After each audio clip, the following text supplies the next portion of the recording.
Hi everyone, Todd Shellnut here with CFI Pro Courses, and today I'm here to talk to you about probably one of the hardest things that I have found over the years of teaching CFI courses for most people to wrap their head around and to get started on, and that is the lesson plan.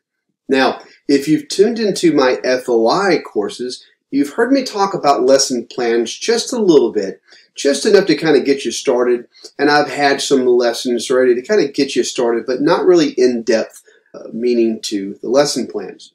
Now, what I can tell you about the lesson plan is I'm going to show you some very personal ways that I create lesson plans and how I've helped others to create lesson plans in which they were very successful, and they still use those lesson plans today, and those lesson plans are actually still quite good as they continue to grow and they add to the lesson plans. So, what I'm going to go over with you is a few ways in which you can just initially create a lesson plan as a new instructor. One of the things that you must know as a flight instructor, or just an educator in general for that means, is that anyone who teaches actually has to have a lesson plan. So if we're looking at the basic creation of a lesson plan, the Aviation Instructor's Handbook does go over the lesson plan technique, and that would be the bare bones minimum for what you need. If you are planning on being a professional educator in aviation, there's a little statement in front of the Aviation Instructor's Handbook that states that the Aviation Instructor's Handbook is only the beginning, only the initial starting point, and that you, as the educator, should go above and beyond and look for items outside of that to expand your knowledge of psychology. And when we do that, and we talk about the psychology of teaching, the lesson plan is very important. So we're going to take a look at the Aviation Instructor's Handbook. We're going to talk about the different chapters where it talks about lesson plans. We're also going to look at some of the lesson plans that the FAA puts out to the mass public in a way of saying this is what we consider a good lesson plan. We're going to talk about how that may not be the best lesson plan for you. And then we're going to wrap this up with different ways that we can do this. So we're going to take a look at what we currently have, and then we're going to take a look at what we currently need to do, and then we're going to take a look at some of the more professional product that you can, what it would look like in the very end. Now, if you are a Patreon user, for my Patreon members, I will actually be going through step-by-step process of the creation of a lesson plan. So you'll actually see me be able to create a lesson plan in real time. So if you haven't joined me on Patreon, please take a chance now to jump on over there and kind of look at some of the more interesting videos that I have on there that are a little bit more in depth than what I have here on my YouTube channel. So with that being said, let's take a look at lesson plans.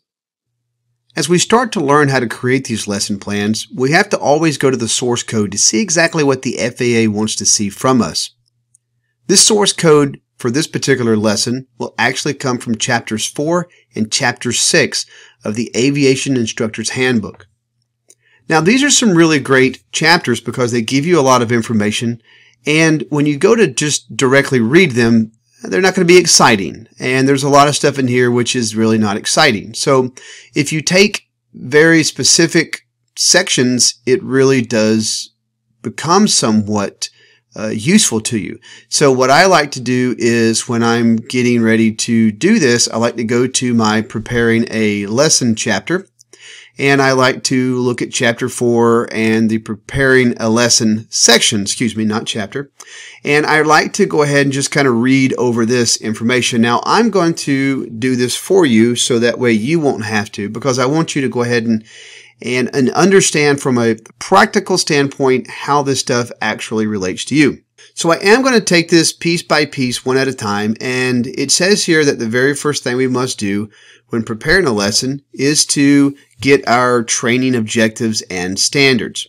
Now, knowing that we have to get our training objectives and standards, it gives us the bare bones minimum layout. This is the old style layout, and it still works today. There's no problem with it, but this is used for traditional task and maneuver training, and we'll just use this layout here. So what I've done to get us started is I went into a word processing software and I've created a document called Lesson Plan, and we're going to label that Aeromedical.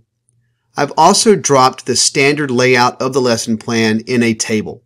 What I like to do is just create the standard table, and I can just make a copy of the table over and over and over again. Now, the first step for me is to always do the objective, which is at the top, and the completion standards, which is located at the bottom.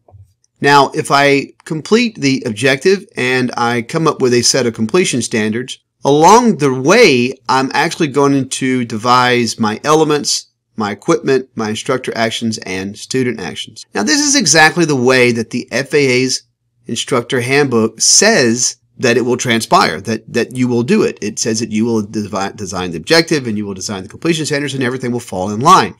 So it's not like I actually, learned how to do this through taking a fancy psychology course. I simply learned how to do it by reading the Aviation Instructor's Handbook. Now, in order for me to get a very base idea of how I'm going to design this lesson plan, I've got to know exactly what I'm either going to be assessed on or what I want to present. For the CFI practical exam, I have a very set specific areas that I'm going to be tested on, and I know exactly what the examiner is going to be asking. So at a bare bones minimum, I have to go to my flight instructor standards in order to do this. Now, it doesn't really matter when you watch this video. If the Airman Certification Standards has came out for flight instructor since this video has been published, it would not matter. The core value of the lesson plan is still the same. So what we'd like to do is, we know that we're going to do Aeromedical, which is the very first one, and I want to show you why I chose Aeromedical. So if we scroll down into our PTS for flight instructor and go to section 1 for airplane, you want to make sure that you're on airplane single engine. If you're going to be taking the multi-engine instructor ride as an initial, you want to go to airplane multi-engine, which is located in section 2 of the PTS. We've already talked about the fundamentals of instruction on the other lessons that I presented to you, but now we're into the technical subject areas. And the very first one that we have is Aeromedical. So, in order for you to create your technical subject area lesson plans, you have approximately 15 lesson plans to create. And that's your alpha through Oscar, as you see here on the page. So, we're just going to look at the aeromedical factors right now, and then you'll be responsible for going down through each one of the other tasks and designing your own lesson plans by yourself. So here is Area of Operation 2, Technical Subject Areas, and we're only looking at Task A today. The biggest thing for me as a brand new instructor is I really don't know what to talk about when I'm given a class on aeromedical factors, and I don't know where the information should come from. Now, the FAA helps you out a little bit by actually giving you a set of references here. So we have the Aeronautical Information Manual, and we have some publications here. I would strongly recommend that you use the references as a starting point, although there are other references out there which actually may assist you better. And the FAA actually makes a note of this in the front of the PTS and the back of the ACS, where it talks about the references and says, please don't concentrate just on these. These are just the ones that we recommend you looking at to get started. So, in Task A for aeromedical factors, the very first thing I have to look at is how many items. Well, I have to talk about 5 items. I see here that we have to talk about how to obtain an appropriate medical certificate. I see that we also have to talk about how to obtain a medical certificate in the event of a possible medical deficiency, and a few more items. I'm really unsure as a brand new CFI where to get started and even what to start saying when I first start a lesson. So, how do I do that? Well, I want to go to the source code. In this particular instance, we're only going to look at one of the source codes right now to get us started, and that's going to be the PHAC. So let's take a closer look at the PHAC and see what we can come up with. Here's the PHAC. Now, I've already researched the PHAC, and I already know what chapter I want to go to. So I'm going to go ahead and scroll down to our index here, and I can see that the chapter that I want to be on is Chapter 17, which is Aeromedical Factors. Now, we could actually turn to Chapter 17 and read it page by page, which is strongly suggested. But you can actually see here that the layout of this pretty much matches what's in the PTS. Let's go ahead and scroll on down and take a look at Chapter 17. So here we are looking at the very front page of Aeromedical Factors. And if I scroll just a little bit, you can actually see that the very first thing in the PHAC is obtaining a medical certificate under Chapter 17. If I were unsure as an instructor about what to talk about in regards to obtaining a medical certificate, I would simply just need to read these few paragraphs and make some notes. Let's go back over to our lesson plan and see how we can start dropping some data on it.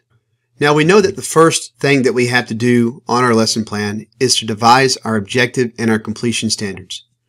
Now that I already know where to go to get the information, I simply just want to make sure that I understand what I'm trying to do on this lesson. So I've already devised my objective and I have it in my head what I want to. So let me go ahead and drop it onto the lesson plan and let's take a look at it. What I put here was the lesson is to inform the learner, which is the student, of the importance of aeromedical factors in health as a pilot. The learner, or student, will be introduced to the elements and gain an understanding of how these factors will affect the safety and outcome of a flight. Now, this is my objective from my viewpoint in my head. Your objective may be different. There is no one objective that is more right or more correct over other ones. We simply just want to make sure that we cover what we want to cover on the lesson, what we plan on presenting as a flight instructor. This makes your objective and completion standards very different from instructor to instructor. That's the reason why a lot of examiners really don't like canned lesson plans or lesson plans that you can buy over the internet due to their lack of originality and the inability for the flight instructor applicant to actually look over the lesson plans prior to coming to the check ride. And it really makes it embarrassing when you're stumbling through a lesson plan that you spent a lot of time printing out and maybe even putting into a big thick binder and you have no idea how to use it or even the content that's inside of it. Let's take a look at our completion standards. Like I did with the objective, I've already devised a set of completion standards. Let's go ahead and drop those onto our document. As you can see here, it says, at the end of the lesson, the learner shall be able to identify the importance of the flight medical, as well as have an understanding of the identification of hazards of certain issues that may arise before, during, and after the flight. Now, these completion standards are what I want my student to derive out of this lesson.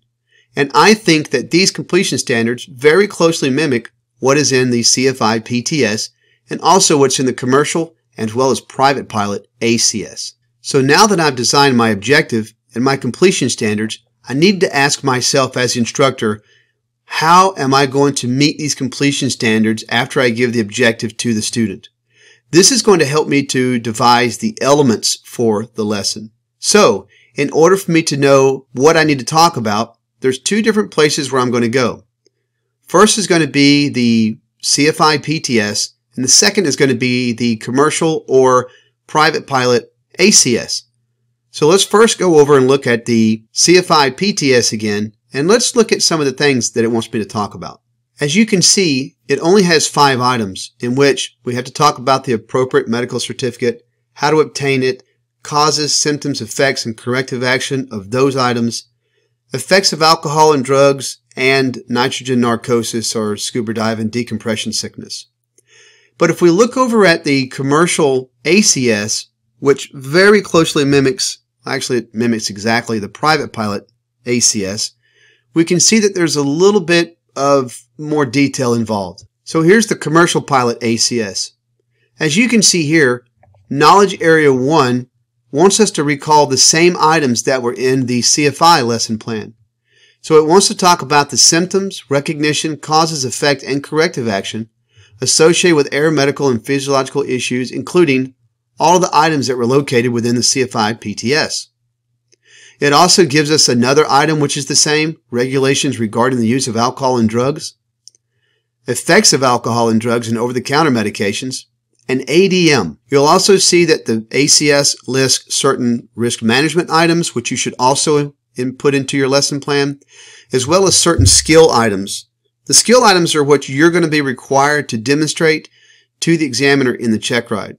So, ideally, you'd want to blend these skill items in your ACS into your lesson plan, so that way when your applicant goes to the check ride, they absolutely positively will be able to handle these skill items in the check ride because you have already taught them how to handle these skills and the ADM and risk management associated with it. In order for us to make the best of the elements section that we're trying to design, what I'm simply going to do is just make a direct copy of the items that were in the CFI PTS in conjunction with those also found in the commercial pilot ACS. Let's drop those on here and see what it looks like. As you can see, I've covered all the items that were in the CFI PTS. Now we're also going to add some other items on there as well, such as items found in risk management and those items also found in the skills. Let's go ahead and add those on now. As you can see, I've conveniently added ADM and risk management onto the bottom. I don't have to go into great details because this is just my lesson plan, and all I must have is just the thought pattern in my head with just this to keep me on track, which is the main purpose behind a lesson plan. The next thing I need to think about is what equipment will I need in the classroom in order to present this material? There's really not a lot that you can choose from nowadays. You have maybe a whiteboard or maybe an Apple TV hooked up to a regular TV or any other device that you would like to be able to use as an instructor. For this particular case, I'm just going to use the normal top 3 items. I'll go ahead and drop them onto the document so we can take a look at them. Depending on how I'm actually presenting with my student or students, I like to use a presentation if I'm giving instruction to more than one student. If I am just dealing with one student, I may just do a page-by-page turn of the book and then go over it with them as I'm sitting across the table from them. If I'm doing that, I need to have something to project the presentation, so I like to have a projector or equivalent. And then certain videos. So there's a lot of videos that I also know about on YouTube and other platforms that are very good for demonstrate certain signs of these aeromedical factors. So I want to have this stuff present. My next thing is, what do I want to do as an instructor in the classroom? So what are my plans? What are my actions? Probably one of the biggest faux pas that I see here that's absolutely terrible is just to say present the lesson or guided discussion method or something along that line. And that's all it would be. Remember that your lesson plan should be strong enough that any instructor should be able to pick up your lesson plan and present this lesson based off your lesson plan.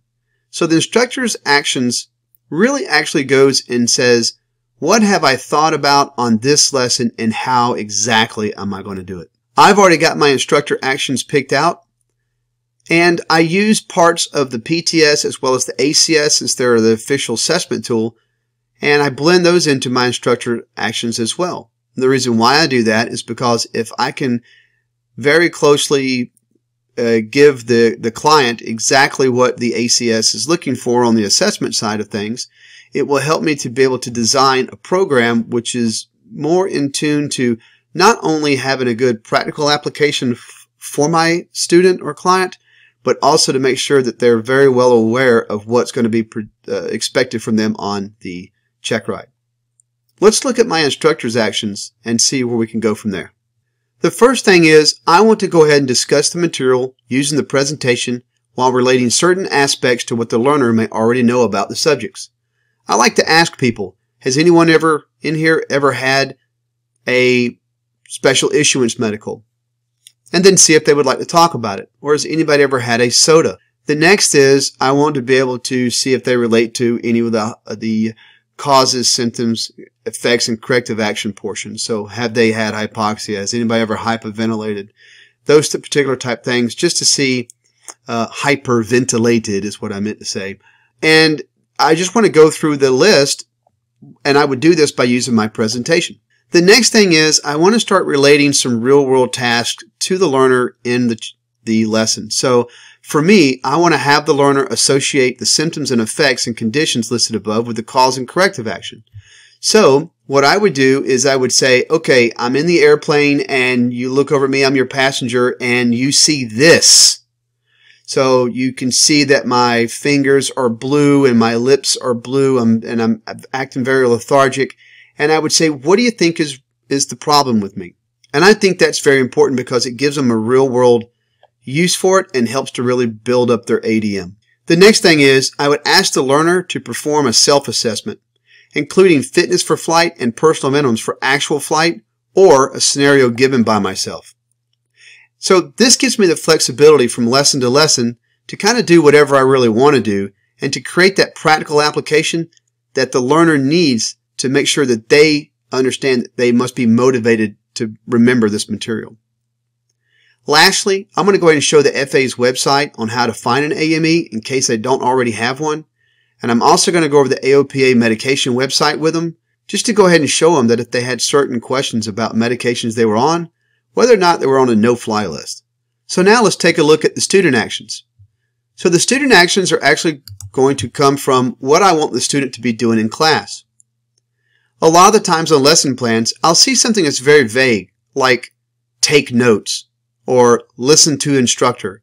Very, very vague, and it really doesn't do anything for the student to stay motivated to actually listen to the instructor. So I like to be able to design things into my lesson plans which keeps the student motivated during the lesson. Let's take a look at some of those items. As you can see here, I do have some of the bare bones basic ones, like the learner shall take notes and answer questions from the instructor. But I'm also wanting the learner to do other things, like access the FAA's website and find a list of local AMEs. And then I'm also wanting them to actually identify, using the AOPA website, at least 2 medications that they may have in their home that are on that list. This actually gives the student a lot more practical application as well in regards to how they can take this information and put it into a real-life environment. So now what we have is a complete lesson plan. However, the lesson plan is never really complete. This is very well known due to the fact that when we go to do another lesson, we may actually see something that is a lot better for us to use, and we'll end up adding that onto our lesson plan.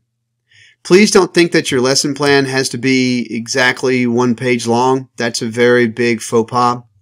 And I could probably edit out some of the margins here to get everything on 1 page.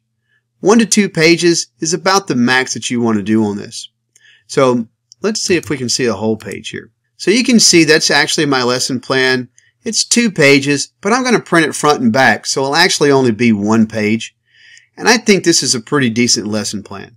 Hopefully, as we've went through here and you've seen exactly what I do to create my lesson plans, it can actually help you to create your lesson plans.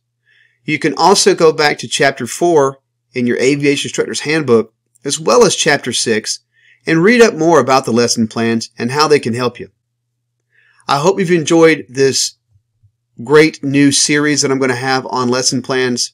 I'm probably going to produce about 3 or 4 of these very short videos on lesson plans, with this one being the longest and the last one being the longest on scenario-based training. If you have access to my Patreon, you'll actually be able to see the last few videos that are produced, as I have limited content on my YouTube channel. Thanks a lot for joining me on this lesson on lesson plans. Please remember to tell everyone you can. If you really thought this was a good lesson, I would really appreciate you helping me to make my YouTube channel grow, as well as my Patreon page. If you haven't already, go ahead and click that subscribe button now and click the little bell notification next to it, so that way you can be notified of more videos coming on down the chain. Also, don't forget to give this video a like. I really would appreciate that.